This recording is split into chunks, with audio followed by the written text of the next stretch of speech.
बोधन के अंबेडकर कॉलोनी के 18वें वार्ड से गुजरने वाली नेशनल हाईवे पर हिफाजती सहूलतों की कमी के बाद आए दिन हादसा पेश आ रहे हैं। कॉलोनी के अवाम ने इस सिलसिले में आज बोधन सब कलेक्टर विकास महातो से मुलाकात करके एक तहरीरी अर्जी पेश की। इस मौके पर प्रमोद चिन्ना ने बात करते हुए कहा कि हाईवे पर ना तो स्पीड ब्रेकर बनाए गए और ना ही रात के वक्त रोशनी देने वाले स्टिकर्स लगाए गए, जिसकी वजह से तेज रफ्तारी से आने वाली गाड़ियां आए दिन हादसात का बास बन रही है।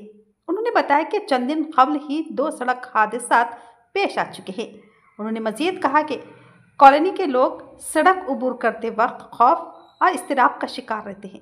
अवाम ने मुतालबा किया कि मुतल्लिका हुकाम फौरी तौर पर इस मामले पर तवज्जो दें और नेशनल हाईवे पर रात के वक्त चमकने वाले स्टिकर्स के साथ साथ स्पीड ब्रेकर भी लगवाए ताकि कीमती जानों का तहफ़्फ़ुज़ किया जा सके।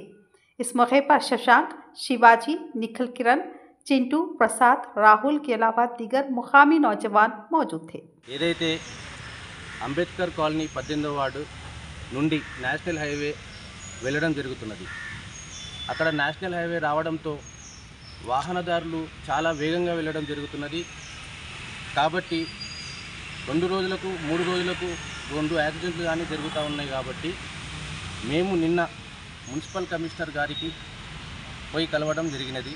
వారు సానుకూలంగా స్పందించి అక్కడ లైట్లు మరియు అన్ని లైట్లు అరేంజ్ చేయడం జరిగినది. తర్వాత బోధన్ టౌన్ సిఏ గారిని కలవడం జరిగినది. సిఏ గారు వెంటనే స్పందించి అక్కడ బ్యారిగేడ్స్ అరేంజ్ చేయడం జరిగినది. ఇప్పుడు ఇక్కడ సబ్ కలెక్టర్ గారిని కలవడానికి మేమంతా అక్కడ నుంచి వచ్చాము. అంబేద్కర్ కాలనీ నుండి సబ్ కలెక్టర్ గారు కూడా సానుకూలంగా స్పందించారు. నేషనల్ హైవే వాళ్ళతో మాట్లాడి అక్కడ సేఫ్టీ రోడ్ సేఫ్టీ ఏమేమి కావాలనో అక్కడ అన్నీ అరేంజ్ చేస్తానని చెప్పి మాకు మాట ఇచ్చినారు. కాబట్టి ఈ ముగ్గురు అధికారులకు మేము అంబేద్కర్ కాలనీ తరఫున హృదయపూర్వక ధన్యవాదాలు తెలుపుతున్నాము.